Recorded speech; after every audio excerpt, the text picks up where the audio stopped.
सन 1944-45 में गांधी जी के साथ चले।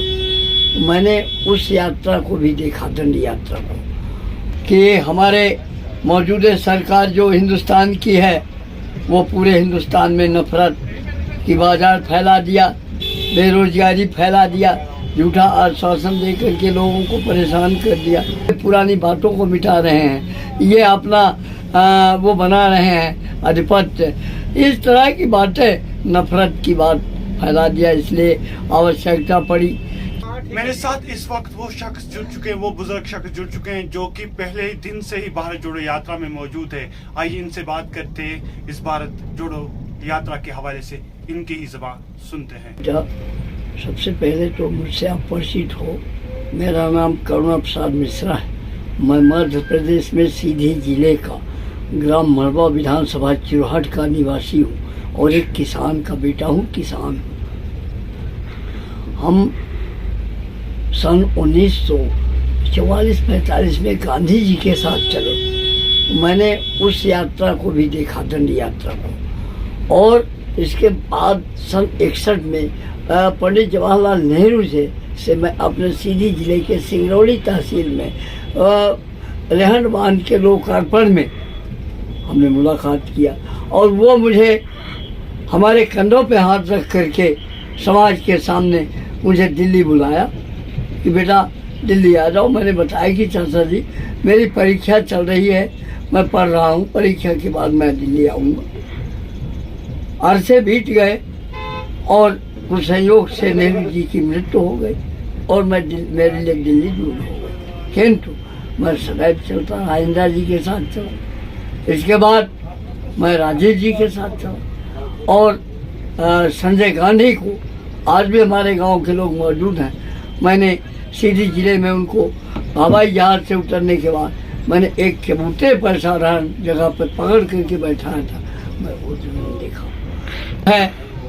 स्थिति ये है कि मैं नेहरू कांग्रेस को देखा, फिर इसके बाद शास्त्री जी के बाद ये जो बदलाव हुआ तो अर्श और एनडी तिवारी इस गुट को भी देखा।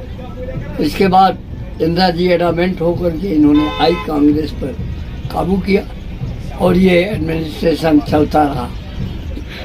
हाँ, इसकी ज़रूरत इसलिए थी कि हमारे मौजूदा सरकार जो हिंदुस्तान की है वो पूरे हिंदुस्तान में नफरत की बाजार फैला दिया, बेरोजगारी फैला दिया, झूठा आश्वासन देकर के लोगों को परेशान कर दिया।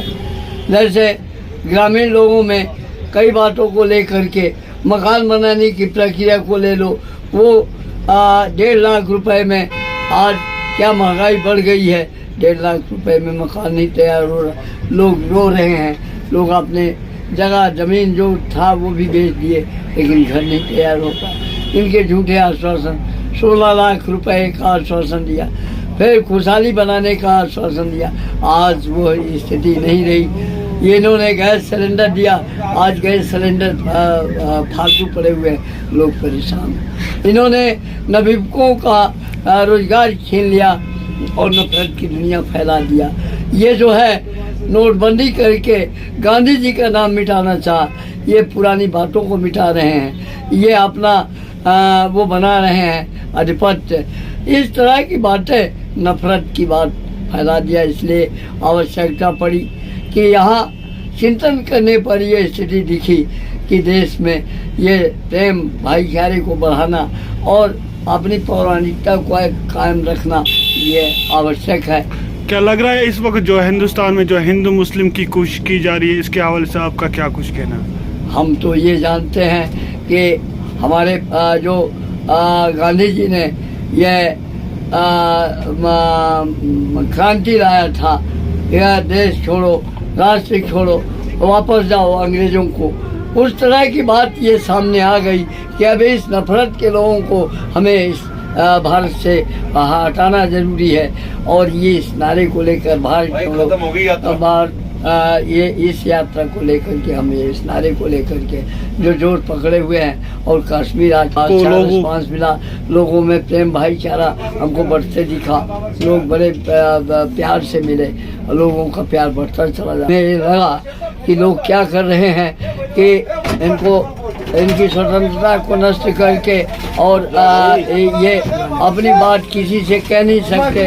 कश्मीर के लोगों को ये दहशत है, जबरदस्ती इनको जबरदस्ती पकड़ करके ले जाते हैं और जेल में बंद कर देते हैं, इनके साथ जाति कर रहे हैं। ये मैंने स्वयं देखा, बनियाल में देखा और कश्मीर के कई जगहों पर मैं रुक करके देखा, लोगों से, गांव के लोगों से बात किया, तो ये लोग रो रहे हैं और बता रहे हैं कि मौजूदा सरकार हम लोगों के साथ ये भाईचारा के रूप में ये निभा रहा है कि हमारे सारे अधिकार को छीन करके हम किसी से बात नहीं कर सकते।